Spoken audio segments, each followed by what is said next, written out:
Pemirsa, putusan Mahkamah Konstitusi yang memperbolehkan kampanye politik di lingkungan pendidikan seperti sekolah dan kampus menuai pro kontra di masyarakat. Isu ini menjadi pembahasan editorial sore ini dengan topik menyikapi kampanye di sarana pendidikan. Bersama kita telah hadir narasumber Khoiri Ahmadi. Ya, Mas Khoiri, selamat datang di Sindo Sore. Apa kabar? Selamat sore, Mas David. Baik, selamat sore. Mas, apa tanggapan Anda mengenai diizinkannya kampanye dalam ruang pendidikan atau lembaga pendidikan? Oke, itu kita harus cermati ya. Putusan Mahkamah Konstitusi yang 15 Agustus 2023 kemarin seolah menyelinap di antara isu 17-an ya. Jadi isu itu barangkali agak tertutup, tapi ini penting sekali. Ya.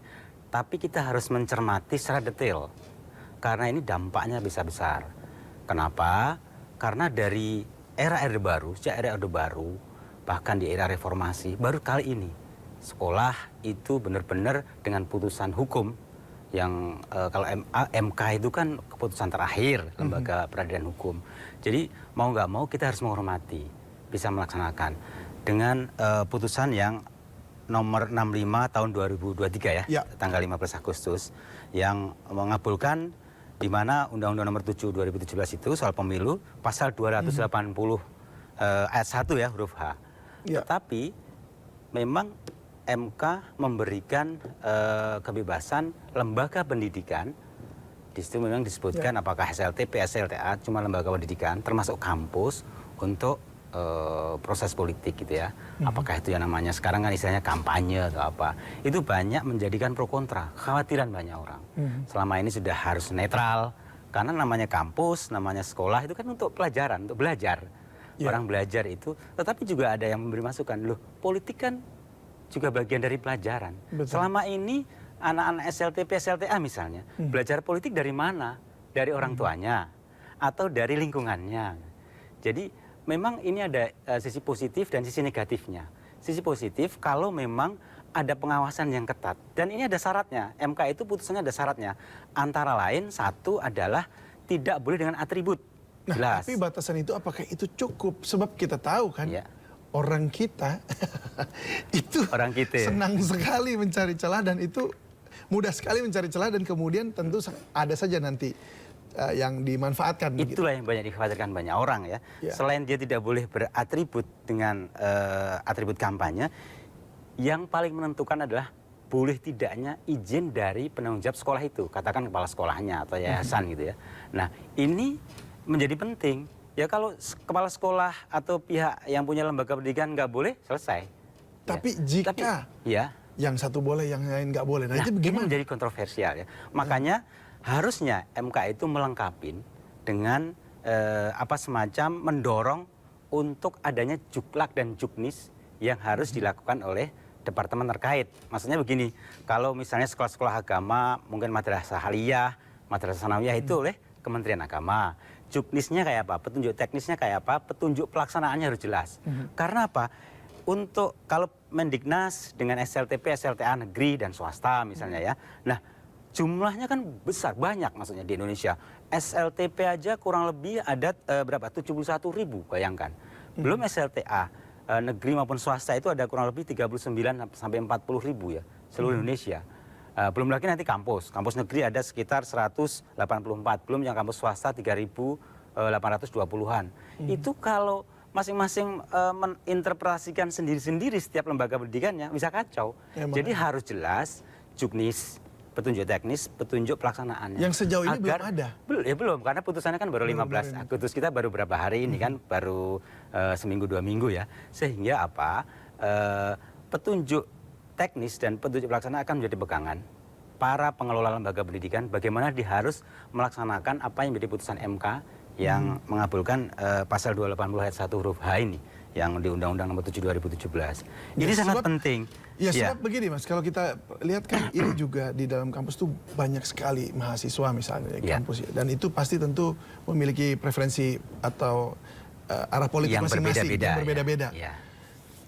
Bisa rusuh nggak ini di dalam ini kalau hanya dengan seperti itu saja? Kita mengelola keluarga aja bisa berbeda. Baru 3, 4, 5, 6 orang katakan satu keluarga.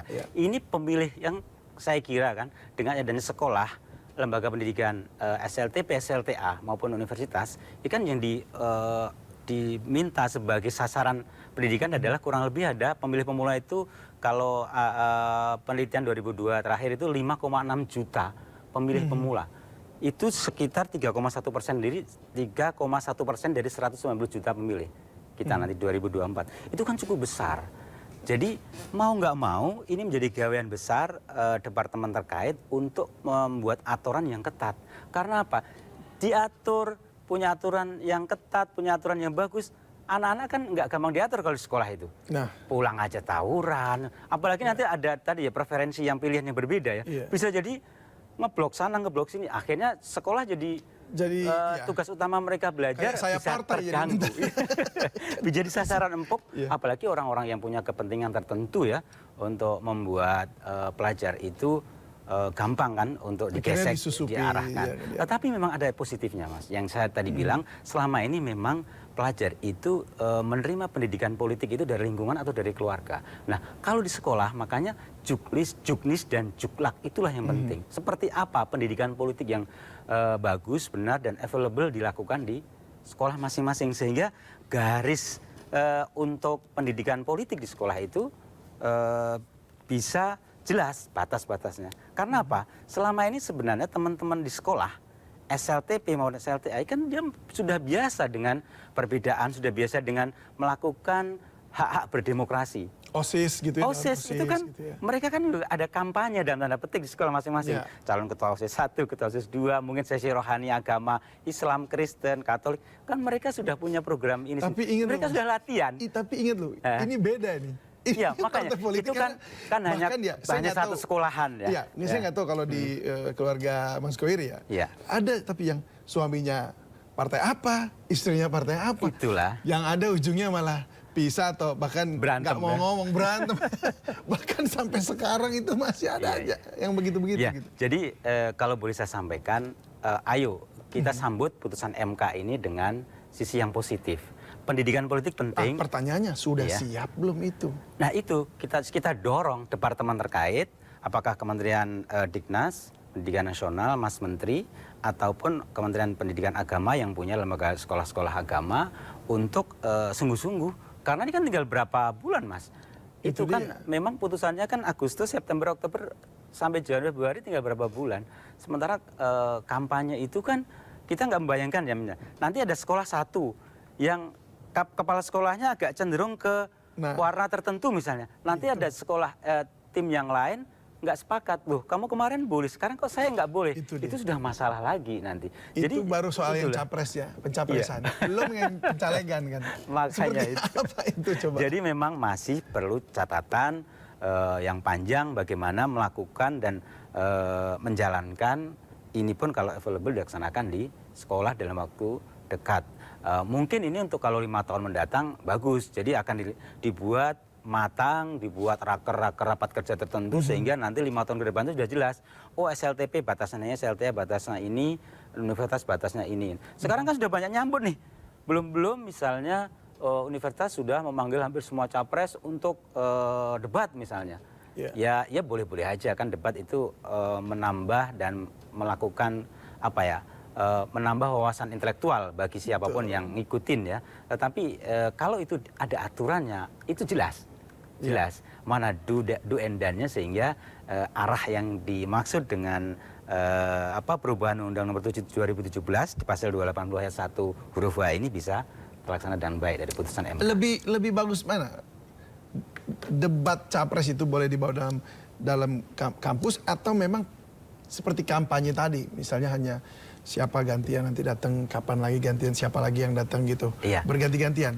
Ataukah memang seperti saya bilang tadi? Kalau untuk mengasah intelektual, saya kira kita lihat beberapa kampanye di Amerika misalnya.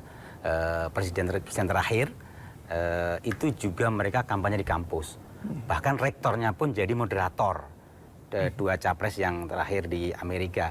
Dan itu bagus diikutin. Tapi tingkat pendidikan pemirsaan dan pemilih di sana kan berbeda dengan di Indonesia. Tapi tidak ada salahnya bahwa kita belajar demokrasi yang baik itu tidak apa-apa. Kita meniru hal yang positif, memberi masukan pada hal yang positif nggak apa-apa. Kita coba juga nggak apa-apa. Siapapun. Paling tidak harus memulai sesuatu. Iya, daripada tidak sama sekali kita hanya menjadi penonton. Ya saatnya kita sekarang melatih kepada siapapun, apalagi pemilih-pemilih pemula, agar mereka juga merasakan gembira untuk pemilu ini, gembira, tidak sekedar nanti tiba-tiba berdampak tawuran, beda dikit tusuk-tusukan, tonjok-tonjokan. Nah, jangan sampai kalau itu makanya kalau ini menjadi dilihat secara positif, pendidikan politik di tingkat sekolah itu jangan sampai hanya dijadikan hal yang sifatnya ke arah negatif, tapi kita harus berpikir positif bagaimana menjalankan dengan maksimal.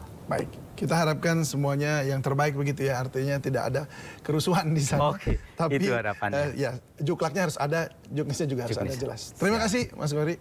Terima kasih sama-sama Mas Selamat sore. David. Selamat sore Mas.